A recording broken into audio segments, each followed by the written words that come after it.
Kepala Badan Gizi Nasional sudah bekerja dengan seluruh jajarannya. Ini sudah paling cepat yang kita bisa laksanakan. Dalam Januari, Februari, Maret, dalam 3 bulan mencapai 3 juta penerima manfaat. Hanya masalahnya kalau saya datang ke suatu desa atau suatu tempat, orang tua yang nanya, "Pak, kami di sini belum terima makan bergizi." Jadi ini sesuatu yang mengusik hati saya. Mereka dengar di desa sebelah sudah, dia dengar di sekolah sebelah sudah, dia belum bisa. Saya sampaikan, "Bu, kita berusaha sekeras tenaga, tapi kita tidak mungkin seketika, negara kita sangat besar. Mohon sabar." Tapi saya minta ya, Kepala BGN dengan semua jajaran berpikir inovatif, kreatif. Bagaimana kalau bisa kita percepat? Apa pakai sistem hibrida atau bagaimana ya? Karena kasihan rakyat kita sangat membutuhkan dan mengharapkan. Tapi terima kasih, apapun terjadi ini suatu prestasi yang luar biasa. Saya terima surat-surat dari pimpinan-pimpinan dunia. Mereka bahkan mau belajar dari kita. Banyak kunjungan dari pimpinan-pimpinan negara lain. Mereka bilang salah satu yang mereka ingin belajar dari kita adalah makan bergizi. Padahal kita baru mulai. Ya, mereka menganggap bahwa kita salah satu yang paling serius dan paling besar usaha kita menangani ini. Kemudian salah satu yang luar biasa juga, kita berani meluncurkan Badan Pengelola Investasi Danantara Indonesia. Konsolidasi semua kekuatan ekonomi yang dimiliki pemerintah Indonesia, semua dana, semua aset BUMN kita konsolidasikan. Kita ingin mengelola dengan sebaik-baiknya, setransparansi mungkin, dengan akuntabilitas yang sangat tinggi. Saya beri petunjuk kepada pimpinan Danantara, kalau perlu keputusan-keputusan itu diambil secara hati-hati, dan kalau perlu tidak perlu terlalu cepat. Ini adalah kekayaan anak dan cucu kita, harus dijaga dengan baik. Dan untuk itu saya minta pengawasan, oversight, penilaian risiko sangat berlapis-lapis. Dan saya minta tokoh-tokoh masyarakat ikut mengawasi. Dan saya tegaskan bahwa setiap saat pekerjaan dan semua kebijakan Danantara ini harus bisa diaudit, harus bisa diawasi, harus bisa dipertanggungjawabkan setiap saat oleh siapapun yang menginginkan. Saudara-saudara, tapi ini saya kira adalah terobosan sangat besar. Dengan demikian saya yakin manajemen semua aset di bawah Danantara akan lebih baik, karena kita akan pakai manajemen yang berstandar internasional. Juga dengan beberapa penasihat-penasihat tingkat internasional kita ingin mengajak. Saya juga melihat bahwa kita sudah mulai meluncurkan program cek kesehatan gratis untuk setiap warga negara. Ini sudah mulai di roll out dan sudah berjalan. Saya kira ini juga salah satu terobosan saya kira di dunia, saya kira ya, Menteri Kesehatan ya. Tidak semua negara punya program seperti ini. Kemudian kita juga mengeluarkan peraturan pemerintah nomor 8 tahun 2025, yaitu kewajiban menyimpan devisa hasil ekspor sumber daya alam di dalam negeri bagi semua perusahaan yang menerima kredit dari bank pemerintah dan yang menggunakan aset milik negara bersifat HGU atau HTI atau hak pakai, itu adalah aset negara. Dia terima, dia manfaatkan aset negara, dia terima kredit, dia wajib hasil usahanya harus disetor di Republik Indonesia 100% dan minimal waktu 1 tahun. Ini saya diberi laporan kalau sudah berjalan ini akan menambah devisa kita 100 miliar dolar 1 tahun. Karena ini mulai berlaku 1 Maret, jadi mungkin tahun ini baru sekitar 80 miliar dolar yang akan masuk. Jadi saya ucapkan terima kasih semua pihak yang berhasil sampai Danantara Indonesia diluncurkan. Tadi Danantara cek kesehatan juga sudah berjalan dengan baik, devisa hasil ekspor juga berjalan. Kemudian kita juga sudah putuskan kemarin saya resmikan juga peluncuran bank emas pertama di Republik Indonesia. Kita memiliki cadangan emas ke-6 terbesar di dunia. Ke-6 terbesar di dunia. Tapi kita baru punya bank emas baru tahun ini. Berapa minggu lalu saya resmikan.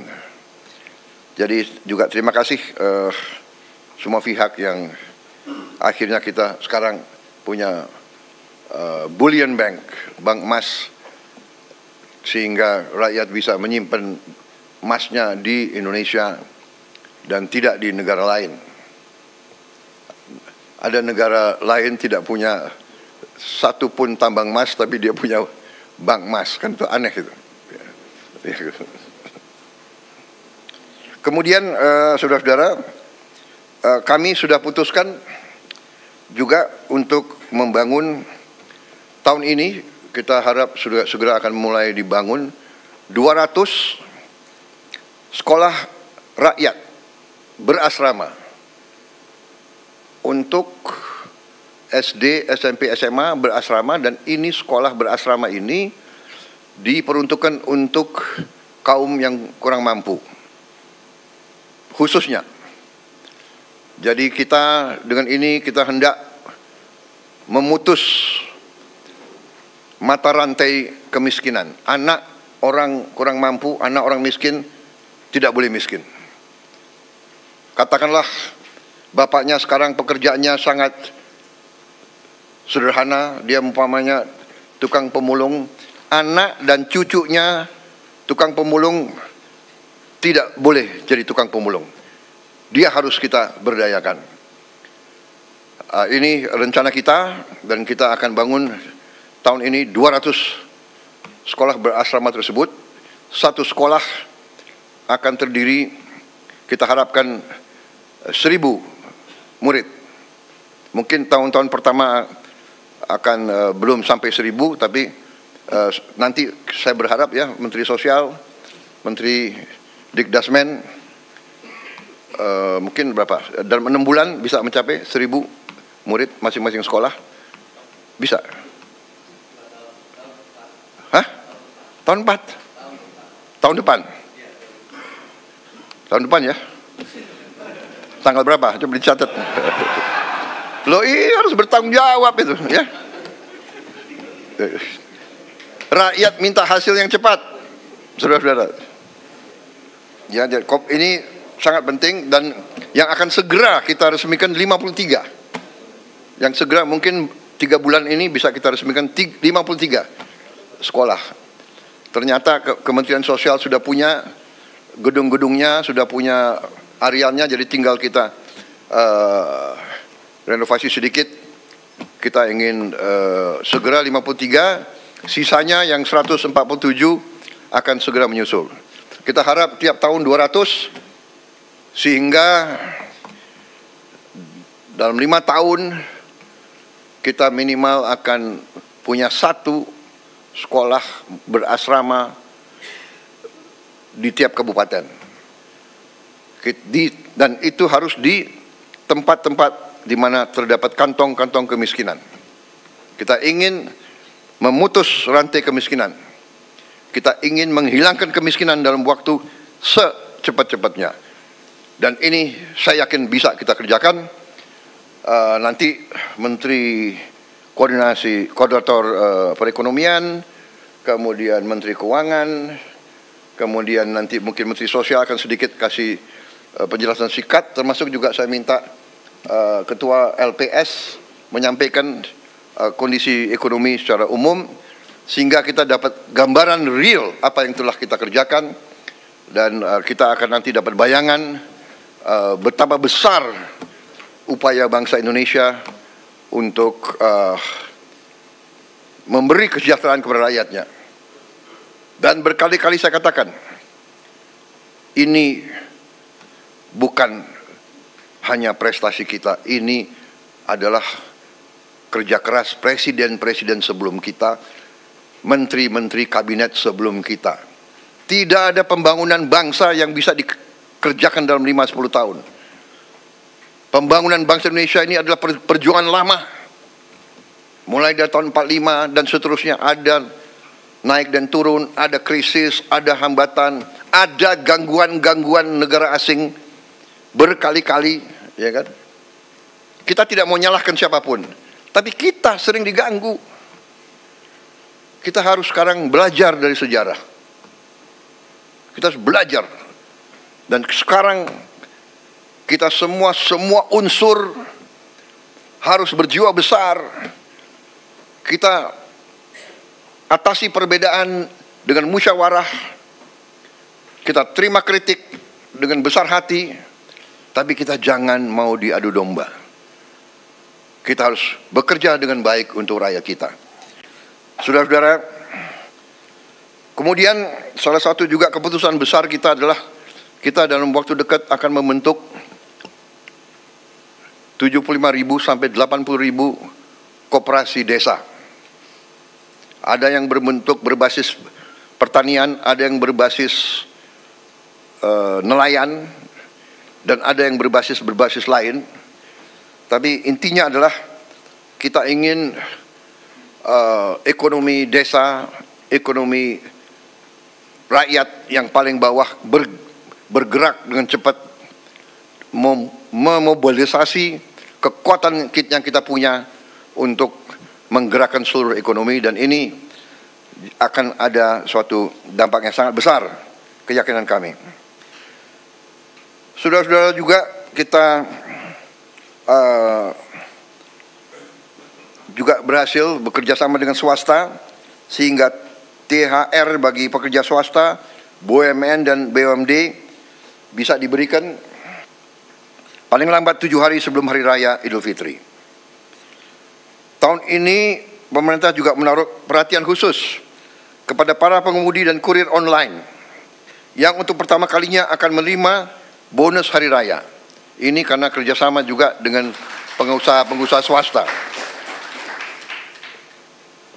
Saya mendengar mereka akan terima kurang lebih 1 juta tiap pekerja, demikian. Tapi saya menghimbau pengusaha swastanya, kalau bisa ya ditambahlah. Ini menghimbau, ya kan? Kalau menghimbau kan boleh, tidak ada paksaan kan? Tapi kalau presiden menghimbau ya, menghimbau. Ini wartawan ya, terus garis bawahi itu. Karena pengusaha harus tahu, kalau masa yang bagus dia untung, ya dia juga harus memperhatikan para pekerjanya, ya kan? Justru para pekerja ini yang memberi keuntungan bagi dia. Juga THR dan gaji ke-13 bagi 9,4 juta aparatur negara. Ini sudah kita umumkan. Saudara-saudara, juga untuk membantu masyarakat, kita berhasil untuk menurunkan harga tiket pesawat dalam negeri mencapai 13% penurunan. Ini berlaku untuk periode penerbangan 24 Maret 2025 sampai 7 April 2025.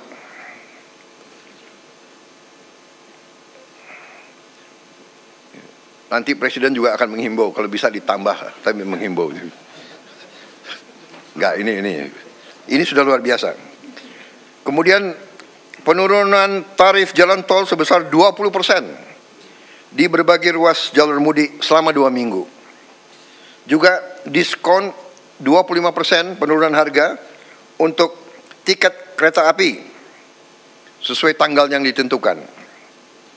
Juga saya ucapkan terima kasih beberapa kementerian lembaga mengeluarkan kebijakan untuk membantu mengurangi beban masyarakat dengan memberi bantuan mudik gratis, hingga juga ada diskon mencapai 50% untuk provider seluler dari Kementerian Komdigi.